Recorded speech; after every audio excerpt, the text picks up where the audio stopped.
Here we go, boys. We got the WRX inside the shop. You can see what we got here. So, headlights, acquired. Evo 9 front bumper with lip, acquired. Hood, acquired. So, only thing we're missing here is the fenders. So Saturday the 25th, we're gonna go drive out to Beaverton and get the WRX tuned because it has a downpipe, boost controller, intake, and it's not tuned for it. So the boost is turned all the way down to 5 PSI. So if everything goes right, this thing will be running around 17, 18 PSI and probably definitely making this thing feel a lot better because right now, it's literally slower than the Geo Metro. So it's in the shop because I'm trying to figure out what exactly I need to do before the tune. Obviously change the oil. There's an exhaust leak from the bottom of the downpipe to the rest of the exhaust, and I have to fix that. So two things. Third thing is that it does have the power steering leak still. I'm trying to get one from a part out that's in good condition. I have a few people that have them from part outs. They haven't pulled them yet, but soon, if worse comes to worse, I'll just get a whole new line made from Hydraulics Inc. and that's only gonna run me about $100. But in the meantime, she's just chilling. It's really sunny right now in Washington, so I've been driving the G50Z as of yesterday. But yeah, here we go. We got the whole front end. So when we go and get tuned, the guy who tunes the cars actually does WRXs and Evos a lot, so he actually has an Evo front fenders for sale, and I'm getting them for somewhat of a good deal. I guess I'm paying pretty fair price for them, but that's the last thing I need. And then it already has BC coilovers, so as soon as I get the fenders, I can pretty much get down to business. After I get my fenders, the last thing I need to buy is some wheels. I'm not gonna buy wheels until I put the front end on. It'd be stupid for me to buy wheels right now because I don't know the way the fender's gonna line up with the Subi fender, and I might have to go wide body, I might not. If I do, I'm gonna do something similar to this, or actually more similar to my G50Z where it cuts off about right here. I think it'll definitely look a lot more aggressive on this kind of car, it cutting off higher up than lower so you can see more tire and stuff like that. But for the most part, sheesh, we got all the expensive parts. The headlight was the most expensive, fenders second most, bumper third most expensive. So a lot of people with Evos, I didn't know this, want the Evo 9 bumper because the Evo 8 bumper, I guess, looks a little weird. It has the little triangle in the middle. People cut those out, but this is an original Evo 9 bumper. I got this for cheaper than usual because you can see it's cut out right there. It was cut out because of a front mount intercooler, and I think definitely down the line, not right now. I mean, I should buy a front mount right now since I'm getting tuned on Saturday, but right now, I'm not gonna spend $1,000 on a front mount. Down the line, I definitely will because look at that hole, square hole. That's designed for a front mount intercooler. It'll be a better bet, especially because on the hood scoop on the WRX, it goes right to the top mount intercooler. With it being like this, there's no like forced air into it. I mean, it's better than nothing. It's better than just a flush hood, but definitely gonna have to go front mount eventually. But yeah, there's some parts right here. Not really gonna talk about those right now. It's kind of loud out here, but Tristan got the new exhaust on the 350G. You can see it's a turned down, turned out. Turned down for what? Turned down for what? So before it used to end off halfway through the car, now it's, you know, sounds a lot better. He also got new bussies for the car. It's looking really good. Front end's a little boofed. What?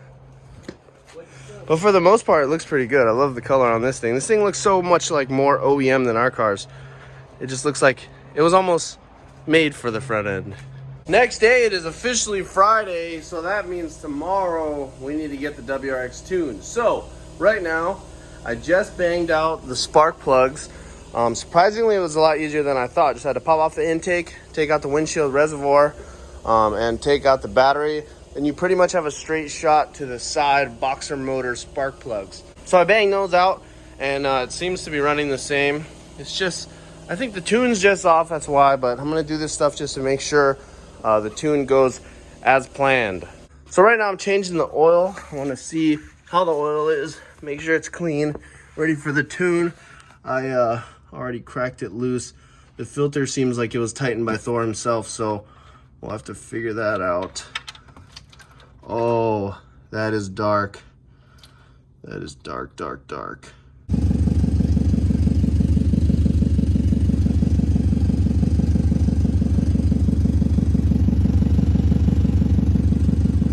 WRX is back at the shop. Wally tuned it real quickly.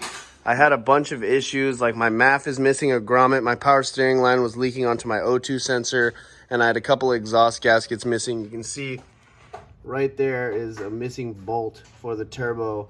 So I have to nut and bolt the whole turbo on, make sure that's all good so I have no exhaust leaks. The MAF, O2 sensor, and the power steering line, and then I can finish up my tune this weekend.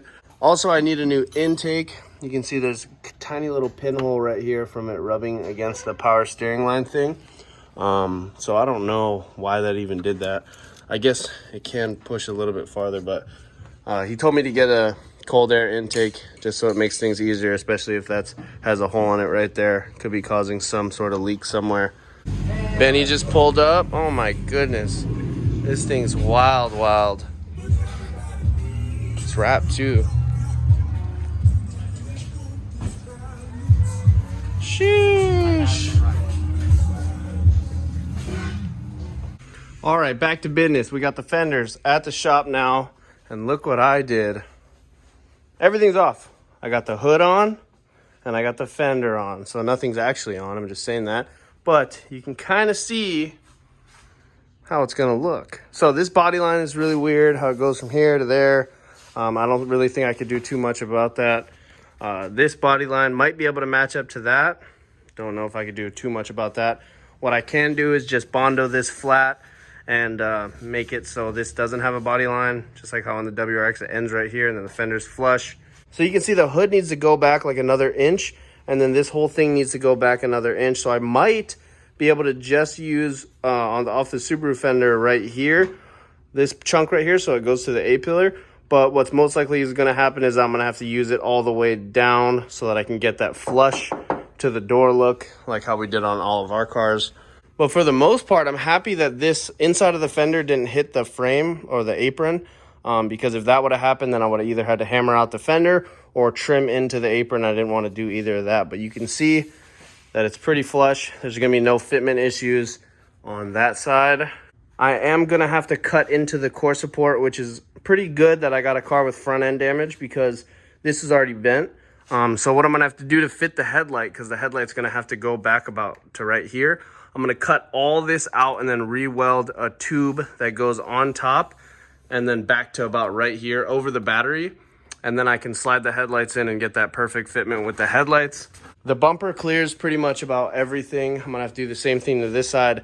The cool thing about this is that it has that bottom frame piece and it's all metal down here, just not like a G and a Z. The G and a Z, the frame ends right there. There's a bash bar, and then the whole core support is plastic. For the most part, I mean, I think it's looking pretty good. I'm kind of concerned about this, how the caster of the wheel is sitting far back. Obviously, not actually the caster, it's the fender itself. But yeah, this does need to go back an inch, like I said, with the hood and the fender, so that might clear it up a little bit. Worst comes to worst, I am doing flares, so it's not going to be that big of a deal if I do have to cut into the arch just to make that look a little bit better. But for the G50Z, I was driving it to the shop this morning, and it was pouring rain the last couple days, and this headlight went out. Rain got inside on the passenger seat or the driver's seat and on the passenger seat on the ground. I think it's because there's a bunch of holes in the firewall. Water is getting in them. So I'm going to have to figure out how I'm going to seal those holes perfectly. Then I can drive this thing in the rain and get a new headlight. I do like the blacked out headlight look, but this one is cracked on the back. So every time I'm driving, water is getting inside the back of the headlight, frying the ballast. And those ballasts are like $60 sometimes. So yeah, it's kind of a pain in the butt. So I do have another HR right there that's not a blacked out housing, and I could just buy another one off eBay and then run these, which is probably my best bet. So I won't be driving this for a little bit because I do have to fix those firewall issues, and we live in Washington, so it's gonna be really rainy. But also I have no heater, so I have to get a stock head unit. This is the JDM one that doesn't work at all for my harness. So I'm gonna have to get a stock one, and then I could use my heater and stuff like that, because I did wire in the heater core and the heater blower motor, so I really haven't tested that yet. Hopefully it does work. So after I get the heater working and those holes in the firewall plugged up, I can pretty much daily drive this thing. I also don't have windshield wipers, so I'm gonna need to rain exit, but I guess he's the only one with windshield wipers. What the fuck? I kind of want to go Evo wing. I know they're only like $400 for an OEM one, And I don't know, definitely comment down below if you guys want to see an Evo wing, or if you guys think that the STI wing is more nostalgic, because I feel like if I put an Evo wing on this thing, then from the angle over there, looking at it from the front, it'll kind of look just like an Evo. But if you look at that thing from the side, it's obviously 4-door 350Z. So I showed his exhaust in the last video, and you can kind of see how it goes now. So it's a turn down, turn to the side, and then out like a normal exhaust. But he also did a bumper tuck. You can see the rivets. Oh gosh, it's kind of busted down there, bud. Yeah, you gotta look from the far away. But look at that. With it cut out, it looks a lot better because it doesn't have the 2 holes, and now it just has that 1 exhaust hole, so it looks a lot better. It'll be better when you get the diffuser on. You have a unibrow. Oh, does it look good? No. Damn.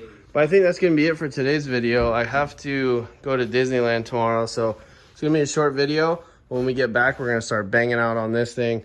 I might need to replace the turbo because part of the turbo studs are messed up.